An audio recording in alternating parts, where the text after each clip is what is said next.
본인의 재테크와 관련해서 어떤 선택을 하냐 한번 보시기 바랍니다. 오늘 아주 특집으로 크게 한 경제신문에서도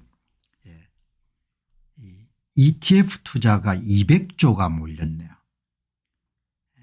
상장 지수펀드에 대한 투자가 200조가 된 겁니다. 198조 3천억까지 늘어난 겁니다. 세계 11위가 된 거죠. 엄청난 겁니다.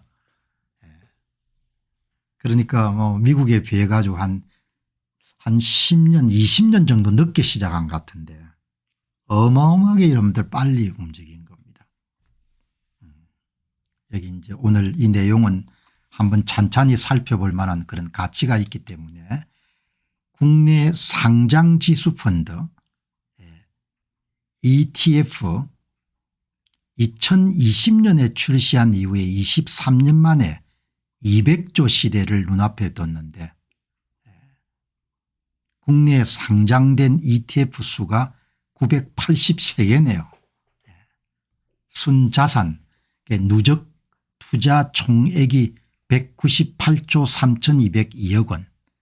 그런데 놀라운 것은 2023년 7월 달에 100조 원을 돌파했는데 2년도 안 돼 가지고 200조가 됐으니까 이제 앞으로 그냥 전 국민의 재테크 수단으로 상장지수펀드가 확고하게 자리를 잡을 것 같네요. 퇴직연금 시장이 급성장하면서 내년 상반기엔 300조 원을 넘었을 것으로 본다. 5년간 여름 상장지수펀드 성장률이 45% 연평균 성장률이 순자산 기준으로 세계 11위 상품수로 4위 거래량으로 5위 어마어마한 겁니다. 다른 나라에 비해서 한국의 자산운용사들이 상당히 많고 이걸 보게 되면 한국 사람들이 굉장히 빠른 겁니다.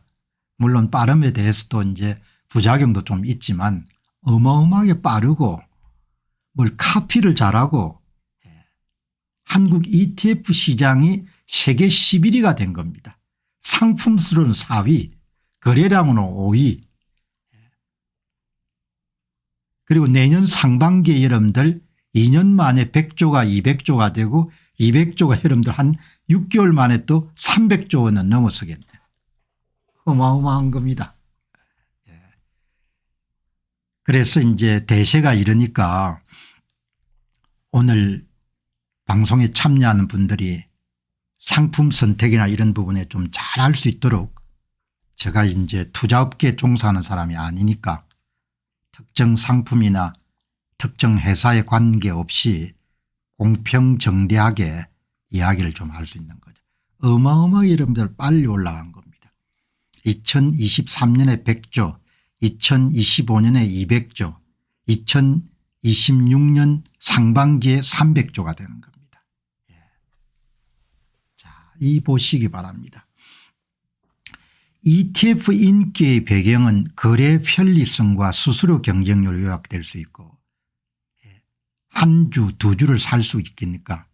주식의 장점을 가진 것이 이제 이 ETF 상장 지수펀드죠. 그다음에 이제 여러 기업을 포트폴리오로 구성되기 때문에 개별 기업 주식에 비해서 변동성이 낮고 그다음에 수수료도 뭐 0.5% 미국보다는 비싸지만 뭐 그렇게 아주 뭐 이렇게 이런 비싼 건 아니고 그러니까 대단한 겁니다. 이렇게 여러분들 증가하는 겁니다. 그리고 완전히 이제 국민 재테크로 자리를 잡는 겁니다. 서울의 한 대기업에서 일하는 이모 과장 35세는 퇴직연금 계좌를 100% 상장지수펀드로 운영하는데 미국의 나스닥 지수 ETF 30%, 중국 테크주 ETF 20%, 한화 에어로스페이스 방위사업주 ETF 10% 잘도 했네요. 일본 엔화 노출 미국 장기채 ETF 10%로 포트폴리오를 짰다. 한국의 자산운용사들이 좀 숫자가 많고 경쟁이 치열하기 때문에 이제 약간의 여윳돈이 생기면은 전 세계를 상대로 해서 여러분들 주식 채권에 투자를 할 수 있는 거죠. 이제 엄청난 시대가 된 겁니다. 그러니까 뭐 나라 차원에서야 뭐 정치적인 문제는 개별 개인이 의사결정을 내려도 뭐 할 수가 없지만 어떻든 개인적인 선택은 이렇게 해 나갈 수가 있는 거죠. 일단 이렇게 여러분들 ETF 시장이 활성화된다는 것을 저는 굉장히 긍정적으로 봅니다. 왜냐하면 한국이 이런 시장이 활성화되어 있지 않을 때 돈을 불리는 과정에 사기를 많이 당하거든요. 사기를 많이 당하는데 이렇게 제도권 내에 상장지수 펀드를 통한 자산을 정식시키는 부분들은 뭐 개인에게도 도움이 크게 되고 또 국가적으로도 굉장히 크게 도움이 되는 겁니다. 개인의 노후를 준비하는 이런 부분에도 되고 하니까. 자, 여기 보시게 되면은 최근 1년간 한국의 이제 수익률 상위권 ETF를 보게 되면은 뭐 제가 이렇게 눈에 익숙한 것은 코덱스, 이 코덱스가 아마 삼성자산운용일 겁니다.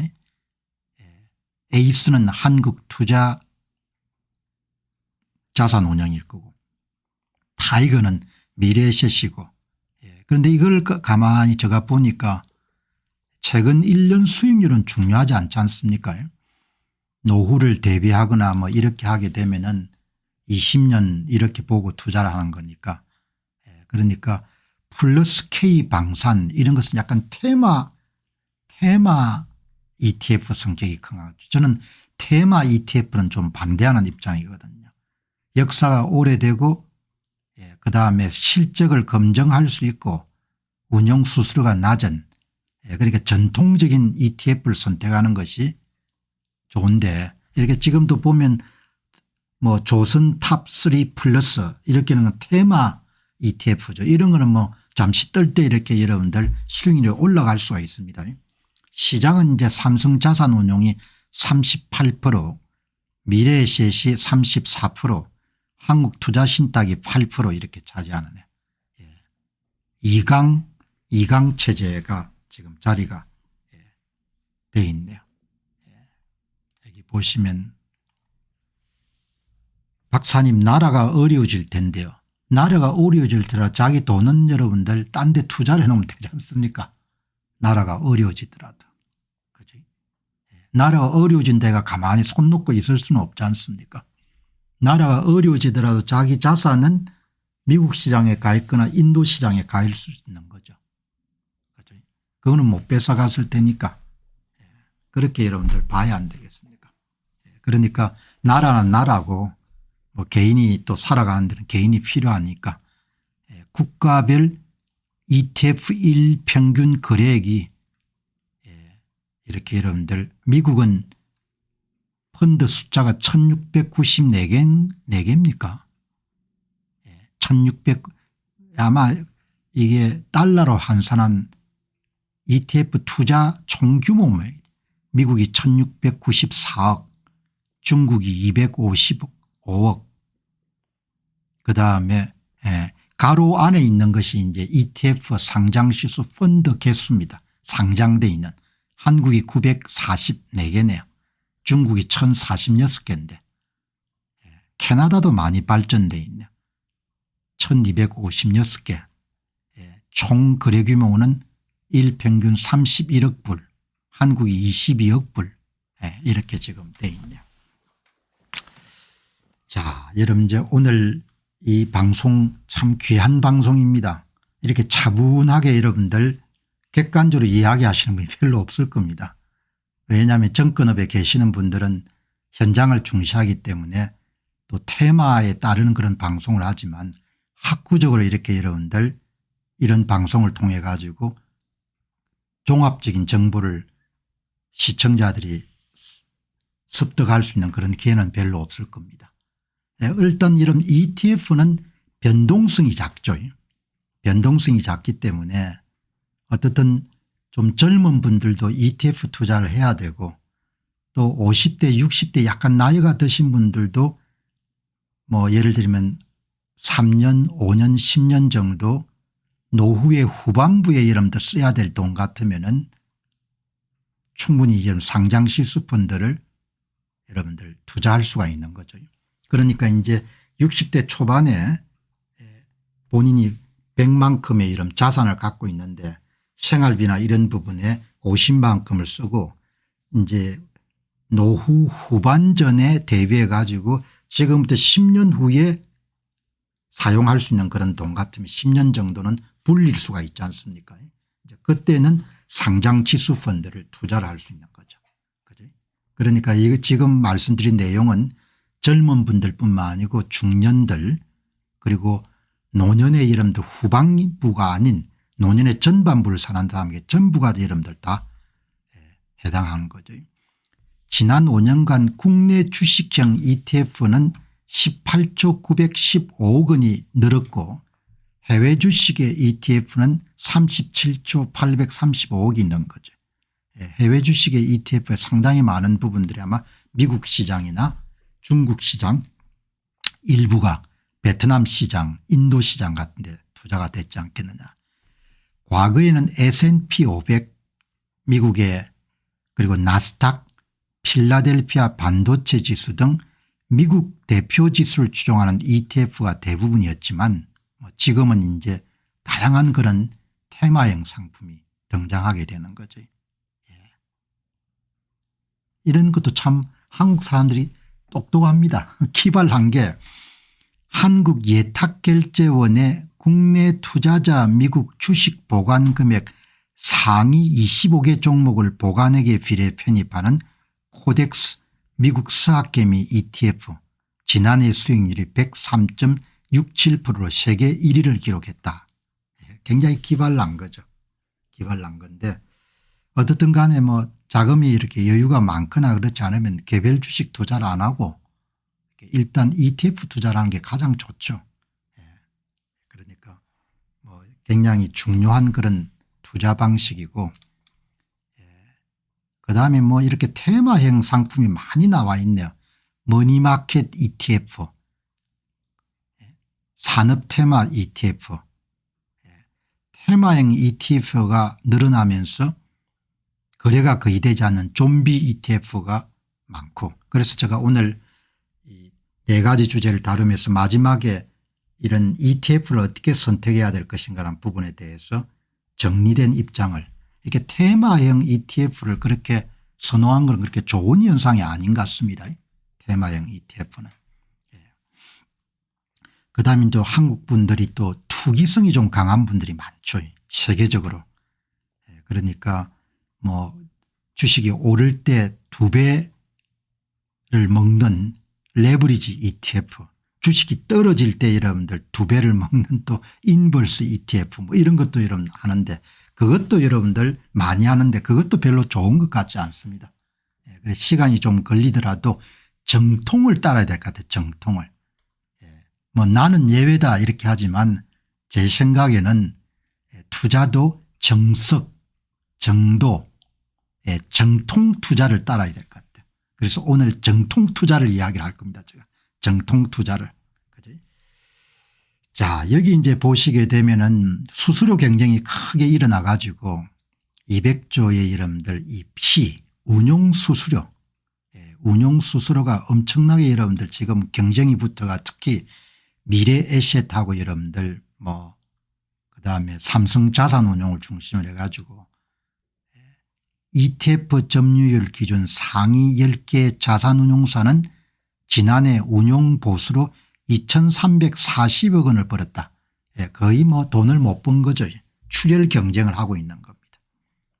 그러니까 이제 자산 운영하고 있는 자산 규모의 0.14% 수준이니까 상위 3개사를 제외하면 대부분 수익이 나지 않고 그러나 규모가 커지게 되면은 같은 상품을 계속 한 사람이 돌릴 수 있기 때문에 박리담회 형식으로 지금 나가는 것 같아요. 수수료 굉장히 치열하네요. 지난 2월에 미래셋 자산운용의 S&P 500 지수와 나스닥 100 지수에 투자하는 ETF 운용 수수료를 0.03%에서 연 0.0002% 내리자 거의 공짜네요. 어마어마하게 싼 겁니다.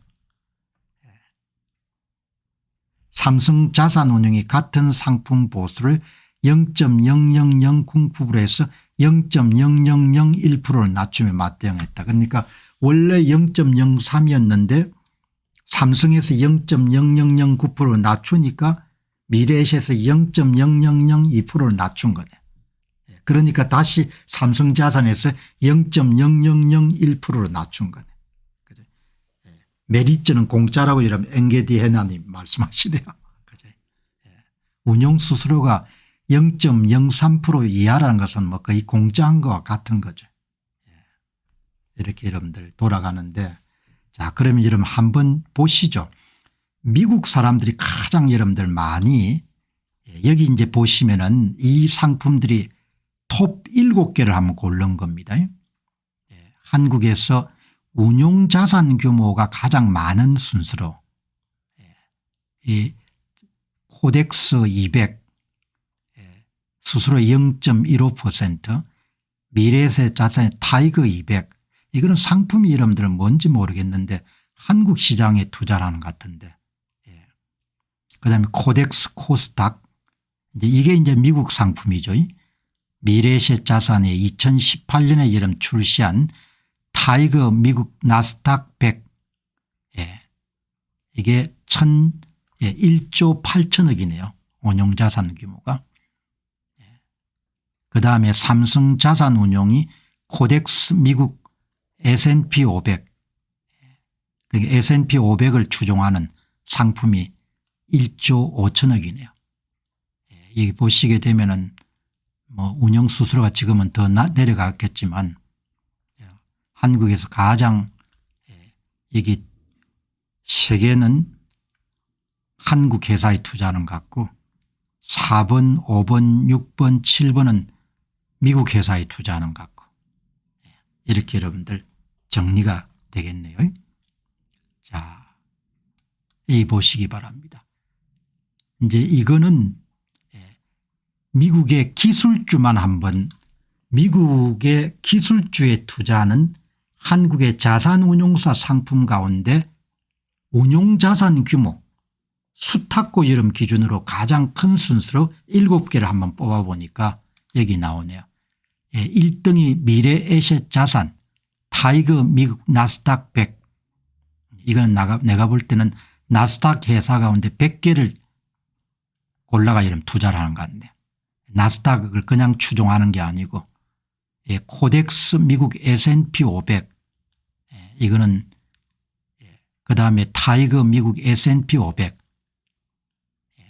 코덱스 미국 나스닥 100 상품은 자세히 봐야겠습니다만은 이렇게 나스닥 100 이 이야기는 나스닥 상장회사 가운데 뭐 시장 가치나 이런 걸 기준으로 해가지고 100개만 이런 뽑아가지고 여러분들 투자를 하는 것 같네요. 코덱스 미국 테크 탑 10 이거는 굉장히 여러분들 집중도가 높은 회사겠네요. 미국의 기술주 가운데 10개만 골라 이런 투자를 하는 겁니다. 굉장히 많네요. 2021년에 나왔는데 1조 1000억 정도네요.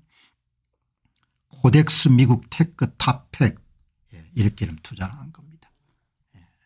그러니까 한 분께서 개별 기업 주식을 투자해서 좀 조언해 줬으면 좋겠다. 뭐 그거는 너무 위험한 거고 이렇게 여러분들 10개 정도 투자하는 상품들은 괜찮지 않겠습니까?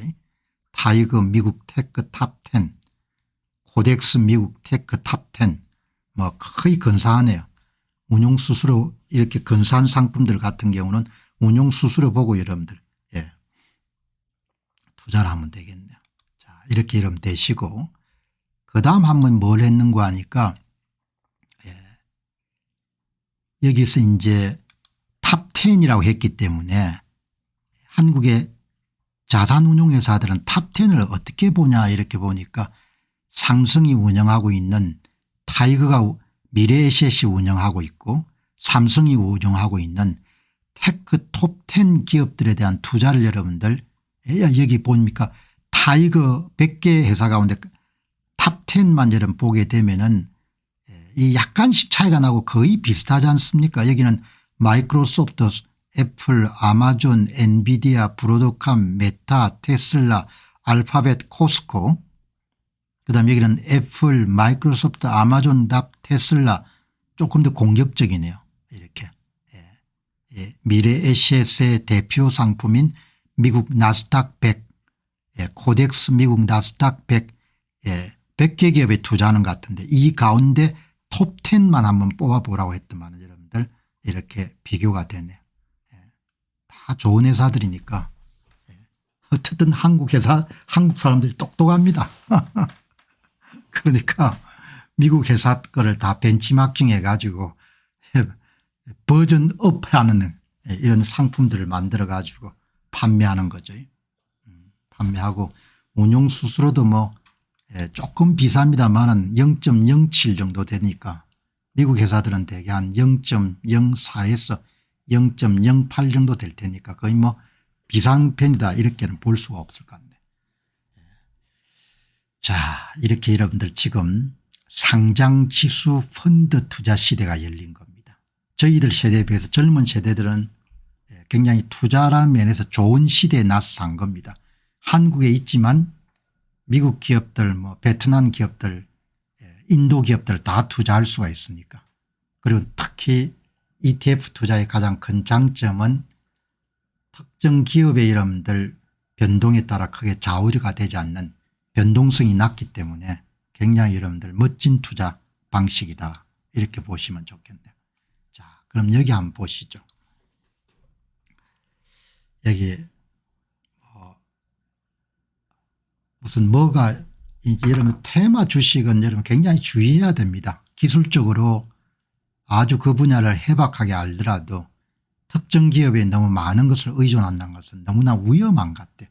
분산 투자가 모든 여러분들 투자에 일종의 등뼈 같은 거죠. 분산 투자에. 분산 투자를 개인이 여러분들 구현하기가 힘드니까 그것을 상장지수펀드가 여러분들 구현을 해 준 거죠. 분산, 분산. 이게 가장 중요하잖아요. 분산 투자. 그래서 여러분 오늘 제가 사람들은 가끔 가다가 자기 자신의 능력을 과신하는 경향이 있지 않습니까? 투자에서도 마찬가지거든요. 내가 특정 주식을 찍으면 반드시 오를 것 같거든요. 그런데 그렇지 않지 않습니까? 그래서 다른 나라 경험 우리보다 앞서서 ETF 투자 상장지수펀드를 경험한 나라의 여러분들 교훈을 얻는 것은 상당히 중요합니다. 그 미국의 퇴직자들은 이런 상장지수펀드를 어떻게 활용하는가, 미국의 중산층들은 어떻게 활용하는가, 이런 부분들을 여러분들 보시면은 굉장히 교훈이 되죠. 그 부분들을 보시게 되면은 미국에서는 1993년도에 여기 보시면 1993년도에 처음으로 이 상장지수펀드가 출시가 됩니다. 그게 그 유명한 미국인들이 굉장히 많이 선택하는 SPY입니다. S&P 500 지수를 추종하는 이게 처음으로 상장돼 1993년에. 그러니까 미국의 ETF 역사는 30년 정도 된 겁니다. 30년 정도가 됐기 때문에 미국의 ETF 역사를 보고 미국의 ETF 상품을 보면은 한국에서 ETF 투자를 시작하는 사람들이 배울 수 있는 교훈이 굉장히 많죠. 30년 역사가 축적이 되어 있으니까. 그 여러분들이 이 ETF가 이제 1993년에 시작됐지만 대중화는 2020년 조금 전에 여러분 대중화가 되기 시작합니다. 그때 여러분 대중화되는 데는 미국의 정권회사들, 미국의 1등 정권회사들이 찰스 스왑 그리고 2등이 피델리티 이런 회사들이 거래 수수료를 제로로 만들 때 여러분들 굉장히 ETF 투자가 붐을 이루게 됩니다. 그 미국의 찰스 스왑, 피델리티, 로빈후드 등 이제 우리나라로 같으면은 미래에셋증권 또 뭐 삼성증권, 한국투자증권 이런 회사들입니다. 주요 증권사들이 수수료를 무료로 여러분들 하면서 이 ETF가 이제 거래 비용이 없으니까 트랜잭션 코스트가 제로가 돼버린 겁니다. 제로가 되면서 이제 이런 붐을 이루게 되는 거죠. 지금은 완전히 이제 ETF 투자가 대중화가 됐습니다. 그래서 미국 경제가 성장하게 되면은 퇴직자들이 어마어마한 혜택을 누리는 겁니다. 그래서 그냥 착실하게 이런 특별하게 재테크에 대해서 고민하지 않더라도 본인의 노후를 준비한 그런 IRL이나 401K를 여러분들 꾸준히 들었던 사람들은 노년에 대개 100만 불 200만 불을 손에 쥘 수가 있는, 그래서 여유가 있는 겁니다. 여유가 있으니까 이런 분을 보시고, 이제 전체 ETF 시장이 미국에서 현재 8조 달러에서 9조 달러 정도가 되고, 여기서 이제 퇴직 계좌가 차지하는 비중이 25에서 30%니까 퇴직금이 계속 이런 미국의 정시에 흘러 들어가는 겁니다. 흘러 들어가니까 이제 정시가 계속 유지가 되는 거죠. 이 미국의 퇴직 저축 계좌가 IRA, 이런 게 이제 이 IRA는 대개 한 1년에 6천에 7천 불 정도를 불입할 수가 있는 거죠. 그러면은 뭐 30년을 불입하면 18만 불 정도를 불입할 수 있는 겁니다. 그 18만 불이 미국의 나스닥이나 S&P 500에 이런 투자가 되게 되면은 나중에 퇴직할 때 100만 불 200만 불을 가질 수가 있는 겁니다. 그러니까 진짜 대중민주주의가 된 거죠. 미국이 성장하며 동시에 그 성장의 과실을 많은 중산층들이 과실을, 그래서 우리보다 훨씬 더 여유가 있는 겁니다. 퇴직을 할 때. 물론 전부에 해당하는 이야기는 아니고 직장 생활을 착실하게 했던 사람들의 하나는 이야기. 그런데 이제 그게 우리나라에 이제 한 30년 지나가지고 이렇게 붐을 이루게 된 거죠. 그러니까 굉장히 좋은 일입니다. 여기 보시면은 ETF는 미국의 중산층 재산 정식에 어떻게 기여했냐, 똑같습니다. 앞으로 한국 사람들에게 누릴 수 있는 혜택은, 다행히 한국은 이 자산운용사들이 많이 발전되어 있기 때문에 경쟁을 통해 가지고 수수료도 좀 낮게 양질의 상품 개발이 가능한 겁니다. 일단 비용이 쌉니다. 비용이 0.03에서 0.09%, 예외적으로 반도체 섹터는 대개 0.35% 정도 됩니다. 성장성이 빠르고 그런 경우에는. 그러나 대부분은 운용 수수료가 굉장히 P라고 하죠. 그다음에 주로 대개 지수 기반 투자를 하는 겁니다. 그러니까 액티브 투자가 아니고 패시브, 수동적인 투자를 하는 겁니다. S&P 500 지수에 연동을 시키는 겁니다. 뭐 예를 들면은 500개 투자하는 데도 있겠지만 또 뭐 100개 투자하는 데도 있고 250개 투자하는 데도 있지 않습니까? ETF는 시장 전체에 분산 투자하기 때문에 개별 종목 리스크를 줄이고 꾸준한 수익률을 제공합니다. 나스닥 100이라는 것이 나스닥에 상장되어 있는 회사가 100개 모양이죠. 나중에 한번 찾아보겠습니다. 그거는. 그러니까 월렌 버핏도 이런 권하지 않습니까? 개별 기업 연구해 가지고 투자하기는 너무나 어려우니까 그냥 S&P 500에 투자하는 것이 좋다, 이렇게 이야기하지 않습니까? 여유가 있는 사람은 채권 투자를 많이 하는데 채권 투자를 하게 되면 뭐 대부분 고정금리가 보장이 되니까, 이번에 보시면은 도널드 트럼프 대통령이 한 4천억 정도 개인 자산을 세금을 많이 내니까 미국의 지방채에 대부분 투자했죠. 주식은 거의 안 갖고 있는 것 같아요. 트럼프 대통령 같이 부자는 세금을 아껴야 되니까 미국의 세금을 아낄 수 있는 방법은 지방채에 투자하면 되니까 지방채에 4천억을 되게 투자를 한 거지 않습니까? 이번에 유나이티드 헬스가 반토막이 난 걸 보면은 분산 투자는 무조건 필요합니다. 이런 개별 기업 주식에 대한 투자는 상당한 위험이 따르죠. 왜 그런가 하니까 한때 리츠, 미국의 이런 부동산 투자 신탁에 이런 각광을 받았지만 50% 이상 여러분들 내려간 경우도 많거든요. 물론 또 앞으로 시간 기다리면 회복되겠지만, 그러니까 이번에 떠랭님처럼 유나이티드 헬스가 반토막이 나지 않습니까? 그러니까 큰 욕심 가지지 말고 그냥 이렇게 지수 기반 분산 투자를 하는 것이 좋겠다, 이렇게 보고, 그래서 오늘 제가 왕창 몰아가지고 한번 총정리하는 겁니다. 그다음에 정권 계좌만 있으면 누구나 주식처럼 거래가 가능하고, 그리고 이제 뭐 그런 회사들이 성장하면은 과실을 보통 시민들이 누릴 수 있는 거죠. 그리고 이제 한국도 마찬가지겠습니다만은 정권을 매각할 때까지는 세금이 여러분들 발생하지 않으니까 굉장히 좋은 거죠. 그래서 미국의 중산층은 퇴직계좌인 IRA 401K 등의 퇴직계좌에서 ETF를 기본 옵션으로 사용해서 장기 분산 적립식 투자를 하는 거죠. 그러니까 위험을 최대한 줄일 수가 있는 겁니다.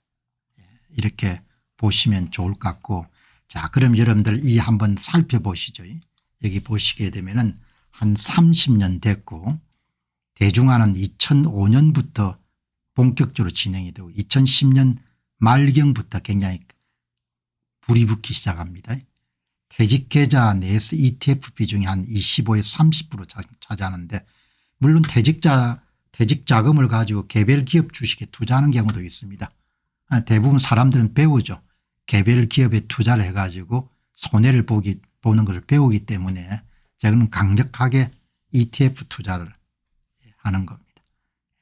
이렇게 이제 보시면 되고, 여기 이제 보시면 이게 미국인들이 가장 많이 선택한 미국 증시에 직접 여러분 ETF 투자를 하실 분들은 이 상품을 보시면 되는 겁니다. 그리고 한국의 자산운용사들이 내놓는 상품의 대부분이 이 상품들을 대부분 다 카피한 거죠. 여기 보시게 되면은 여기에 SPY, QQQ, IVV, VOO, VTI 이런 상품들인 거죠. 1993년도 출시됐고 99년도 운용수수료가 이렇게 나와 있지 않습니까? 그다음에 나스닥 시장에 투자하는 QQQ가 여러분들 운용수수료가 좀 비쌉니다. 0.20%. 그러니까 이게 여러분 순서인 겁니다. 이게 순서란 이야기는 자산 규모 순서니까 미국의 중산층의 인기 순서인 겁니다. 상장 지수 펀드에 대한 인기 순서. 우리보다 훨씬 더 테마를 쫓는 경우는 미국 시장에서는 굉장히 적은 것 같아요. 우리보다. 우리나라가 훨씬 더 테마라든지 이런 부분 정치주 이런 데 민감한 것 같아요. 이렇게 보시면 좋을 것 같습니다. 나스닥 100이란 것은 나스닥 상장회사의 시가총액 상위 100개 회사의 종합평균치고 100번째 순위에서 밀리면 퇴출시키고, 그러니까 나스닥 상장지수의 나스닥 100이란 것은 100개 안에 여러분들 머무는 기업들은 두고 나머지는 또 편입을 퇴출시키고 그렇게 하는 모양이죠. 자, 자세한 내용은 여러분들 살펴보시면 될 것 같고 이렇게 보시면 되고, 그다음 이제 6, 7, 12 여러분들이 이렇게 블랙록, 뱅가드를 굉장히 신뢰를 많이 하죠. 이렇게 여러분들 운용자산이 6,160억 불 도대체 얼마나 됩니까? 그죠? 이렇게 운용자산 순수로 운용자산이 크다는 이야기는 역사가 오래된 것도 있지만 인기도를 말해준다 이렇게 보시면 되겠죠.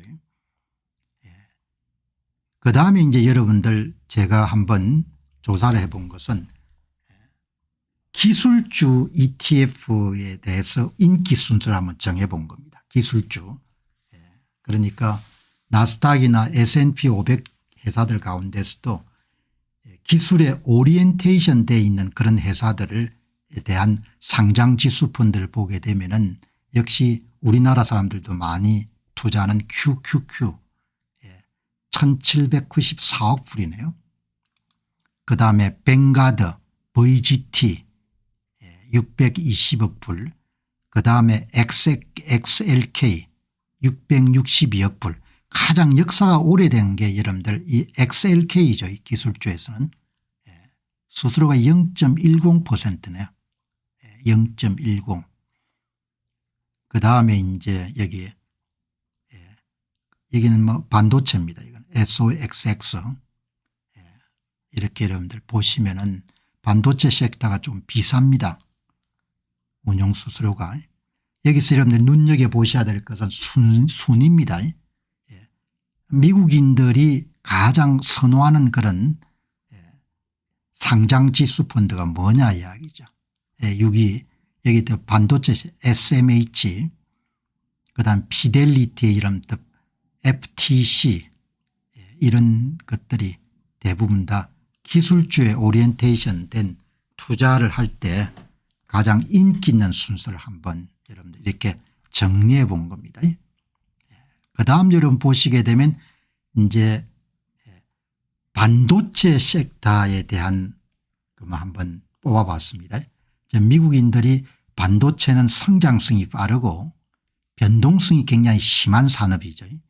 반도체 분야에 대한 투자 상장지수 펀드는 여러분이 보시게 되면 1등부터 5등까지입니다.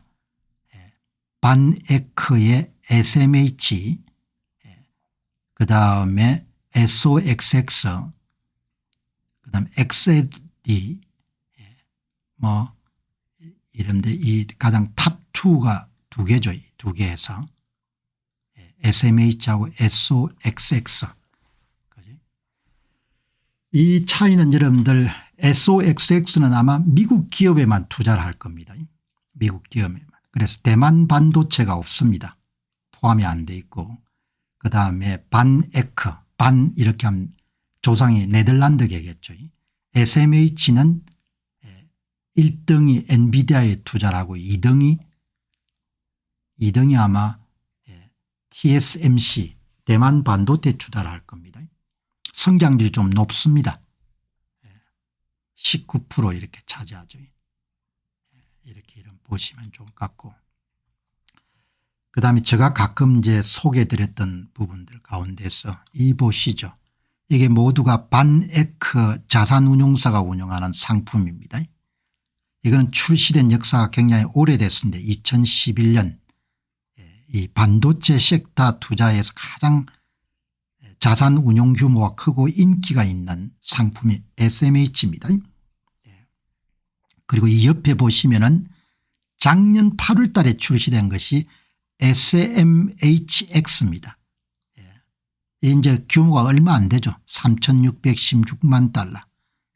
수수료는 같고, 이거는 5월 달에 한참 주식이 시장이 안 좋을 때이기 때문에 이렇게 많이 빠진 겁니다. 이거는 이제 반도체 설계사부만 모아가지고 새로 출시한 상품입니다.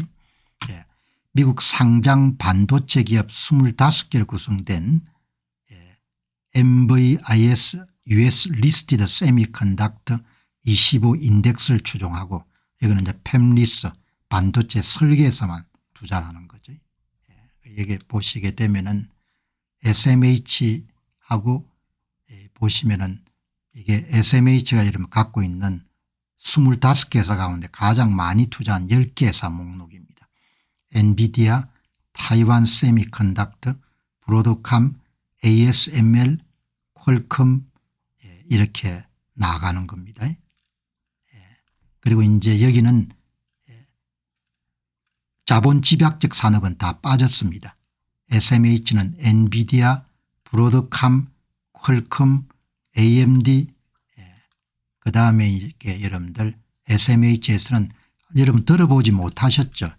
카덴스 디자인 시스템, 시놉시스 인코퍼레이티드, 모노리틱 파워 시스템, 암은 아마 들어보셨을 겁니다.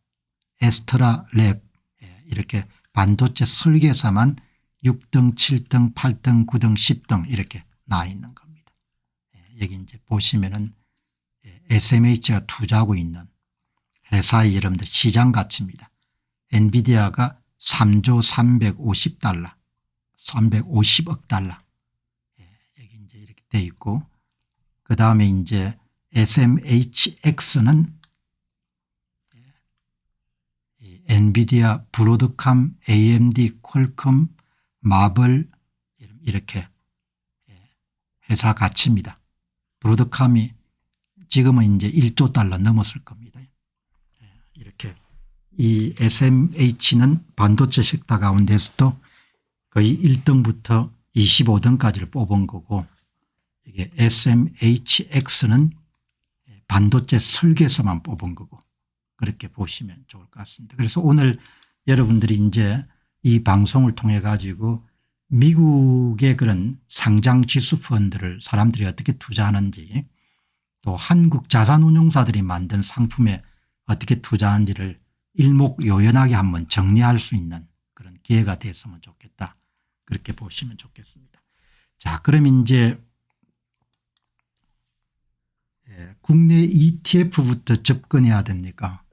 이제 국내 자산운용사를 통할지 아니면은 그냥 해외 직접 투자할지는 실무적인 뭐 절차나 이런 부분들은 여러분들이 보셔가지고 판단하시고 그리고 한국 정권 시장의 장래에 대해서 긍정적인 시각을 갖고 있으면 한국 기업들 모은 상장지수 펀드를 투자하는 것이고 그걸 뭐 내가 크게 신뢰를 하지 않다.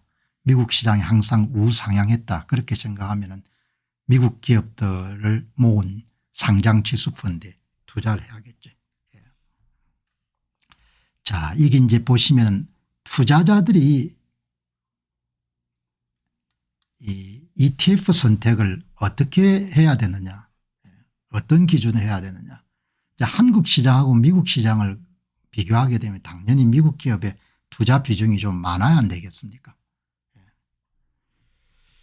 자, 왜 한국 시장 뭐 제가 여러 번 말씀드리면 한국 기업들이 돈을 많이 못 남기지 않습니까? 돈을 많이 남겨야 주가도 오를 거 아닙니까? 엊그제 5월 2일인가 발표됐던 마이크로소프트사 여러분들 보면은 1분기 한 92조 팔았지 않습니까? 전년 1분기 대비해 가지고 매출이 13% 늘었죠. 전년 1분기 대비가 순이익이 13조니까 18% 정도 는 겁니다. 그런데 직원을 전 세계 6% 정도 자르지 않습니까? 그게 무슨 이야기 하는 겁니까? 주주 중심의 경영이 철두철미한 것이 미국 기업들이니까 돈을 남겨야 주가가 오를 거 아닙니까? 그죠? 자, 이 투자자들이 ETF 선택을 어떤 기준으로 하는가 보시게 되면은 뭐 서학개미 3배 고위험 상품 폭풍 매수 이게 한국 사람들이 엄청나게 여러분들 잘하는 일입니다. 얼마나 위험합니까? 시장이 내려가면 3배 먹는 상품, 시장이 올라가면 3배 먹는 상품 너무 위험한 것 같아요.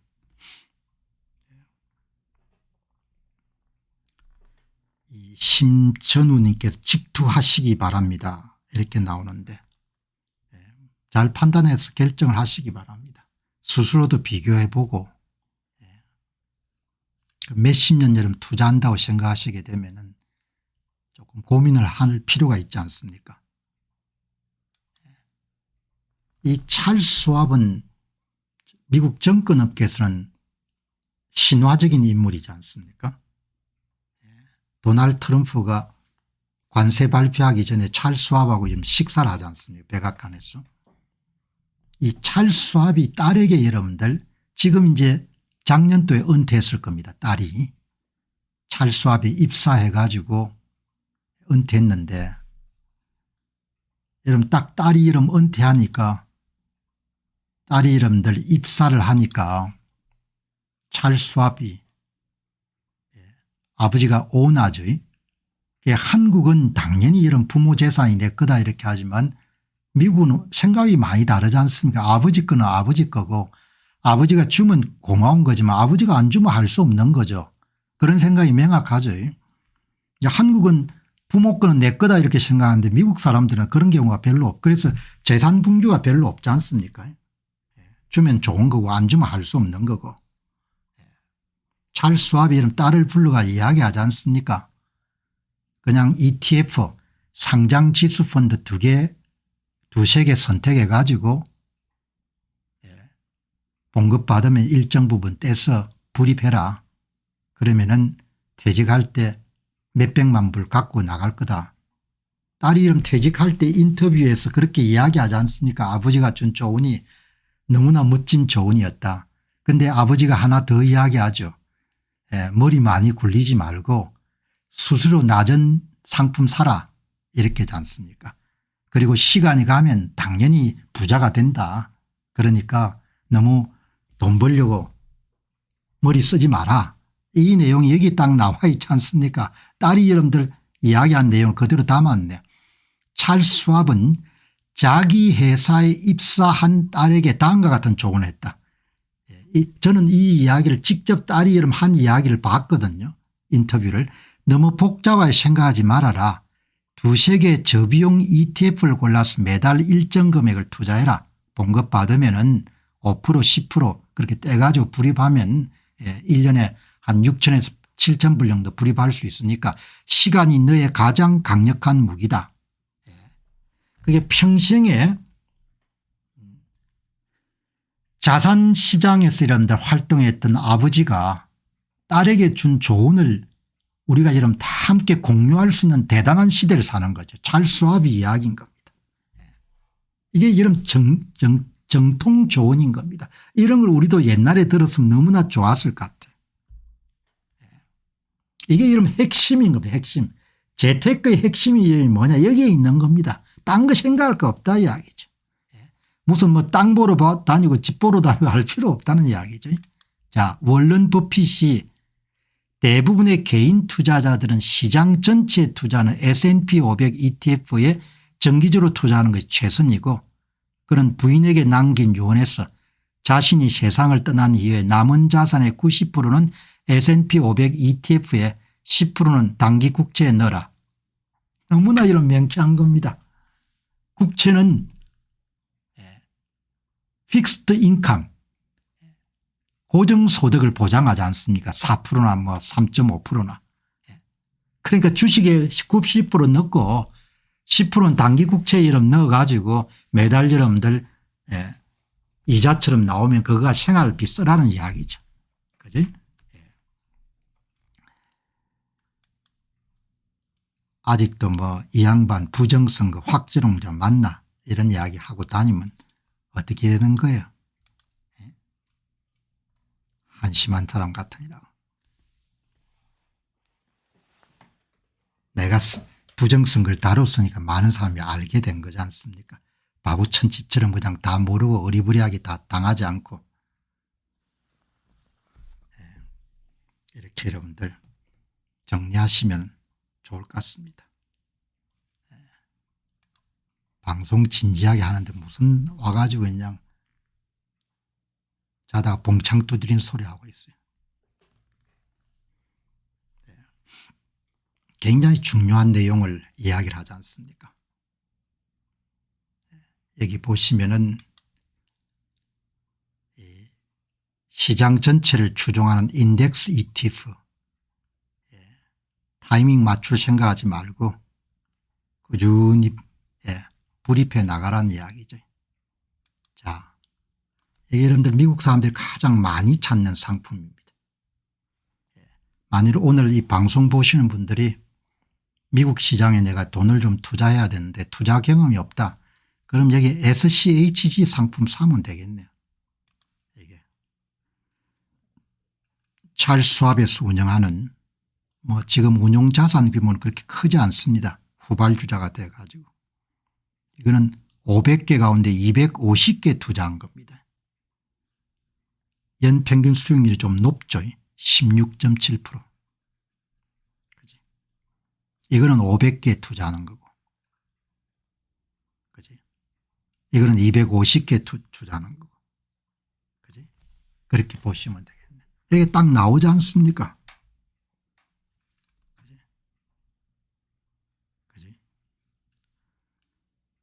미국 주식을 전문가한테 맡길 필요가 없지 않습니까? 자기가 전문가가 될 수 있잖아요. 요즘에 전문가가 어디 있습니까? 전문가가. 자기가 전문가가 되면 되고 누구를 믿겠어요? 그치? 여기 다 답이 나와 있지 않습니까? 로봇주가 오를 줄 누가 압니까? 그거를. AI 주식이 오를 줄 누가 아냐고요.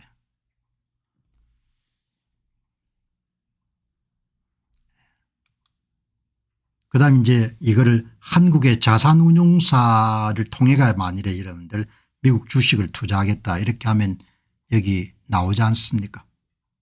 이렇게 미래에셋이 1등이고 2등이 한국투자자산운용이네요.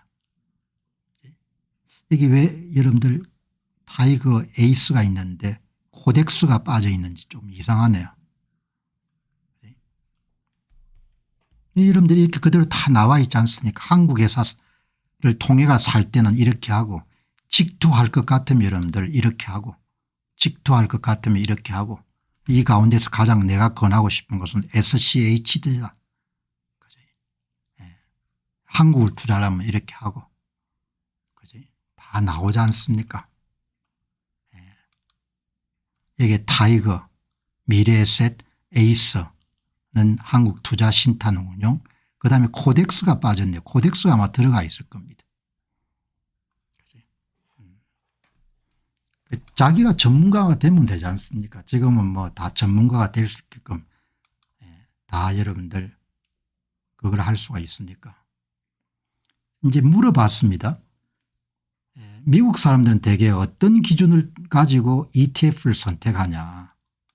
짐작이 되지만 ETF를 할 때 일단 당장 떠오르는 것이 여러분들 첫 번째는 운용 수수료, 그다음에 그 회사를 믿을 수 있느냐, 회사의 여러분들 신뢰도, 그다음에 자산 운용 규모, 그 세 가지 보면 대부분 결정할 수가 있지 않습니까? 오늘 소개한 것도 대부분 그거죠.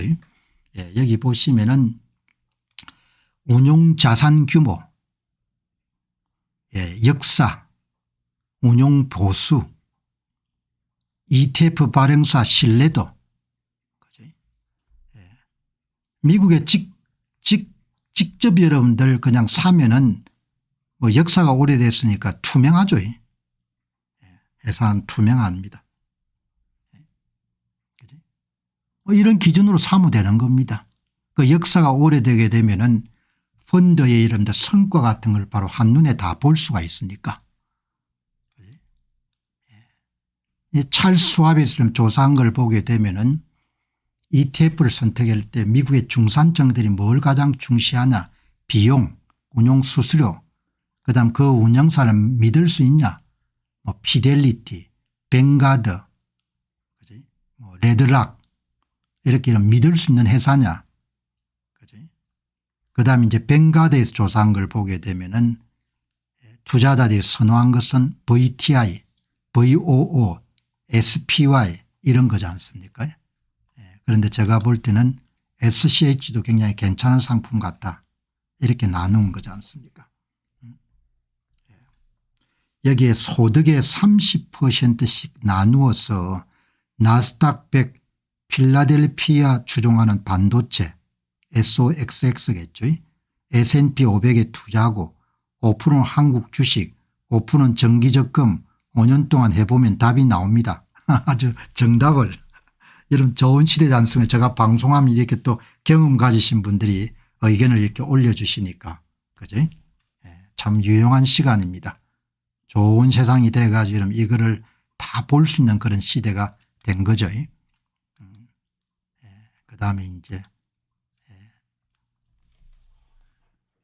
저비용 ETF, 운용자산 규모, 운용역사, 운용사 신뢰도, 그다음에 시장을 대표하는 그런 지수 추종, 그렇게 여러분들 딱 정리하면은 오늘 여러분들 이 방송 낸 내용을 나중에 끊어서 내보낼 테니까 그걸 해가 여러분들 젊은 분들한테 보내주시면 젊은 분들 다 알겠지만 세상에 왕도가 없는 겁니다. 그냥 정도 그러면은 시간에 비례해 가지고 어느 정도 재산을 모을 수 있는 것이고, 뭐 나라가 어려워지는 것은 뭐 어떻게 하겠습니까?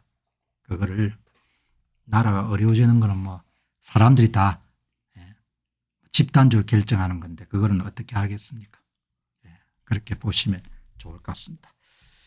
자, 여러분 오늘 특별하게 ETF 상장지수펀드에 대한 한국경제신문의 기사를 보고 한번 정리하는 시간을 가졌는데 오랜만에 한번 이 방송도 여러분들 ETF 투자에 대한 방송도 날이 갈수록 점점 다 정리가 되지 않습니까? 자, 이렇게 이제 보시면 좋을 것 같습니다. 다음은 여러분들 좀 정치 문제로 다시 넘어가도록 그렇게 하겠습니다. 이 하버드 대학교 이 채용 문제가 앞으로 사법 처벌 대상이 될 수도 있을 것 같네요. 이 문제를 왜 다루냐. 첫 번째는 모든 그런 대학이나 단체들은 고유한 목표가 있지 않습니까? 설립 목적이라는 것이. 그 설립 목적을 위반해 가지고 지나치게 정치